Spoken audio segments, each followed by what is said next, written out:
Hola, ¿qué tal? Mi nombre es Luis Felipe del Risco, soy socio del Estudio Avendaño y continuando con las lecciones de Derecho Inmobiliario, el día de hoy vamos a tocar algunos asuntos bastante interesantes vinculados a la noción de propiedad y sus aspectos legales y constitucionales, ¿correcto? Cuando uno comienza a hablar de esta materia, tiene que comenzar tratando sobre los caracteres de la propiedad. ¿Qué es la propiedad? ¿Cuáles son sus caracteres? El derecho de propiedad es un derecho, como saben, real, ¿no? Es decir, da un poder inmediato y directo sobre la cosa. Es un derecho perpetuo, no se pierde por el no uso.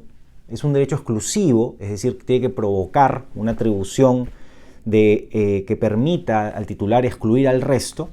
Pero también es un derecho absoluto. ¿Qué quiere decir que sea un derecho absoluto? Que es el mayor derecho en materia de derechos reales, ¿correcto?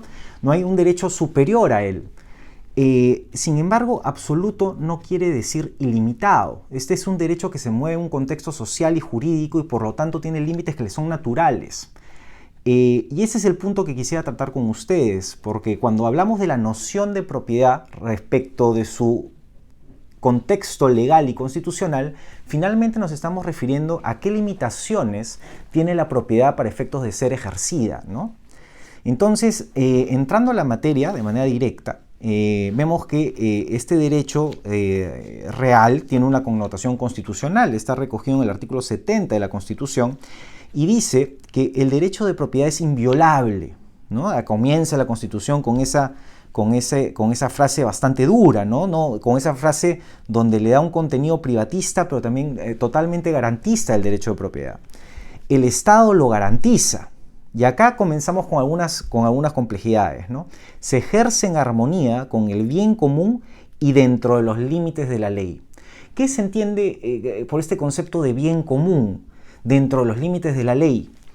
Uno lee sistemáticamente el artículo 70 con el artículo 923 del Código Civil y se menciona, pues, acá ya entramos a la parte legal de la propiedad, dice, la propiedad es el poder jurídico que permite usar, es decir, servirse, disfrutar, es decir, explotar los frutos, disponer, ¿no? Transferir, donar o cualquier acto dispositivo y reivindicar un bien, la persecutoriedad propia del derecho de propiedad y de los demás derechos reales. Debe ejercerse en armonía con el interés social y dentro de los límites de la ley. Este código es preconstitucional, ¿no? Entonces el 923 se lee actualmente con el artículo 70 de la Constitución y la definición que se le da a este derecho debería entenderse como el poder jurídico que permite usar, disfrutar, disponer, ¿de acuerdo? Estos atributos, estos poderes, en armonía con el bien común. Entonces, insisto con la pregunta, ¿qué se debe entender por bien común?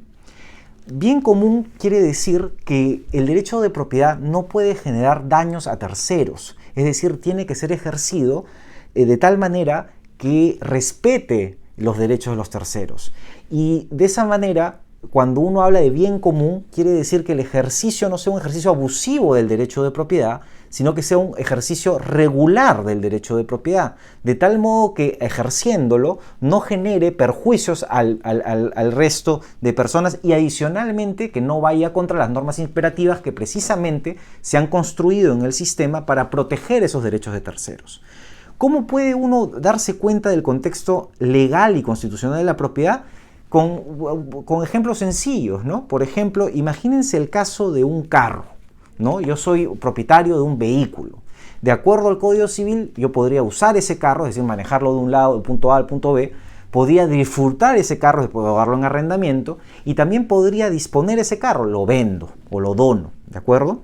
Sin embargo, el ejercicio de estos atributos, la noción de propiedad, determina que se debe ejercer con el bien común. ¿Qué quiere decir? Que los atributos que uno realiza con ese carro, pues no pueden dañar a terceros y deben respetar las normas imperativas. Es por eso que cuando yo soy propietario de un vehículo, no simplemente lo compro el carro y salgo sin placas y salgo sin los documentos oficiales que me pide el gobierno para efectos de conducirlo por las pistas, ¿no? No, uno tiene que precisamente utilizar ese bien en el contexto normativo y el sistema en que se encuentra. Es por eso que, si bien somos titulares de un derecho absoluto, este derecho es limitado. ¿Qué quiere decir? Por ejemplo, el carro que tiene que tener SOAT, tiene que tener revisión técnica, tiene que ser conducido por una persona que tenga licencia, ¿no? Tiene que ser pues un carro que su conducción no genere daños a terceros. Y si uno ya hace más especial el ejemplo, pues por ejemplo podríamos entrar a carros especiales para efectos de mudanzas, ¿no? Tienen que tener autorizaciones específicas. O para transporte de pasajeros provinciales e interprovinciales. No lo puedes hacer con cualquier tipo de vehículo, porque ese sería un ejercicio contrario a la noción legal y contrario a la noción constitucional del derecho de propiedad. Es decir, siempre este derecho debe ejercerse en armonía con este bien común que finalmente, reitero, es protección de derechos de terceros y normas imperativas. Otro ejemplo más cercano, tal vez, sea las limitaciones legales que existen en la propiedad predial, ¿no? Que es, digamos, de las más comunes, ¿no? Yo, por ejemplo, si soy propietario de un inmueble y decido abrir un pequeño negocio de venta de algún servicio o venta de algún artículo, pues no simplemente puedo abrir la puerta y comenzar a vender.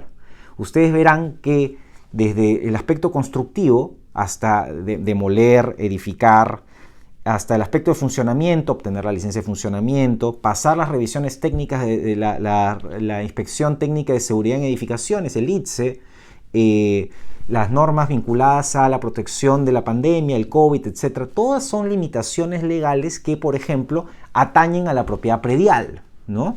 Eso es lo que determina que el derecho de propiedad nunca debe entenderse de manera aislada, sino forma parte de un contexto jurídico determinado del cual siempre se debe ceñir. Uno no puede decir, yo soy propietario de ese predio y hago lo que quiero. No. Uno, si es propietario del predio, puede ejercer los atributos del derecho de propiedad, pero en consonancia con las limitaciones derivadas de la ley y la Constitución, ¿no? Y de esos tenemos múltiples ejemplos, ¿no? En la propiedad predial, por ejemplo, cómo se extiende la propiedad predial, ¿no? Antes se entendía que pues, la propiedad predial abarcaba un espacio en el cielo y la parte que te correspondía en el infierno, ¿no? Actualmente se habla del dominio útil, que la propiedad se extiende hasta el dominio útil, que quiere decir que solamente hasta donde se resulte útil para el propietario por encima y por debajo, ¿no? ¿Quién define el dominio útil? Bueno, esa es otra materia, las municipalidades provinciales en materia de acondicionamiento, ¿de acuerdo?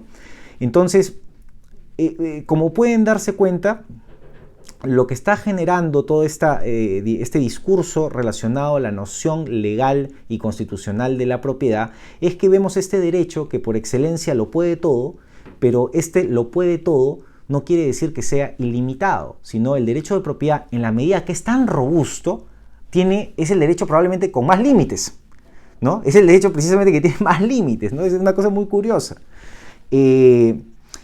Yendo directamente a algunas nociones constitucionales del derecho de propiedad, regresemos nuevamente al artículo 70, ¿no?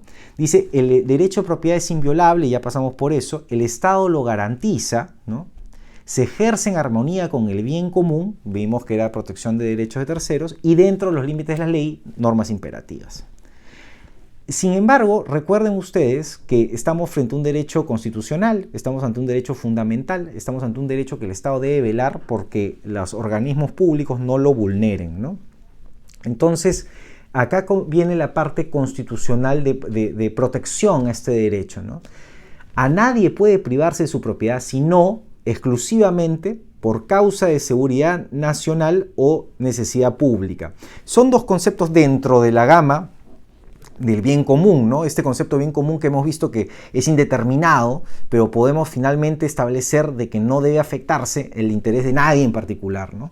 Sin embargo, acá lo abre y especifica la Constitución y dice que la única forma de intervenir la propiedad de manera legítima por parte del Estado es por estas dos causas expropiandi que salen en el artículo 70, ¿no? Causa de seguridad nacional o necesidad pública, declarada por ley formal, y previo pago en efectivo de indemnización justipreciada, que incluya compensación por un eventual perjuicio, ¿no? Esta es la estructura de la expropiación, y el artículo culmina señalando: hay acción ante el Poder Judicial para contestar el valor de la propiedad que el Estado haya señalado en el procedimiento expropiatorio.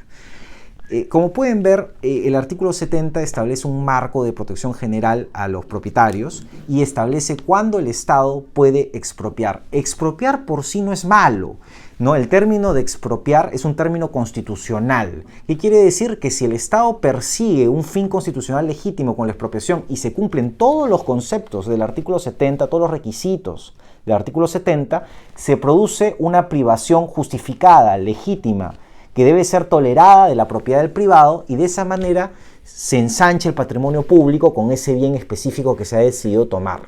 Sin embargo, si no se logra, si no se cumple, si no se respeta todos los preceptos del artículo 70, el Estado violaría el derecho de propiedad del particular.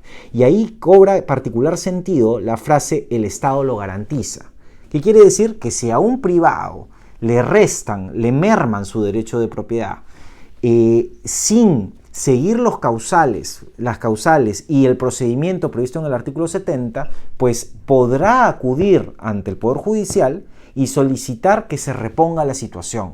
De esa manera, el Estado garantiza correctamente el derecho de propiedad, y en la experiencia peruana hay una multiplicidad de casos donde, después de violaciones que se han producido en largo tiempo, los privados han ido y han pedido justicia, han pedido tutela al sistema, y el sistema se las ha dado, ¿no? Incluso en algunos casos la propiedad que el Estado había tomado indebidamente había circulado a terceros. Entonces ahí se han construido soluciones muy interesantes a nivel del Tribunal Constitucional para efectos de cómo el Estado debe actuar frente a ese privado que ha sufrido un perjuicio legítimo, ¿no?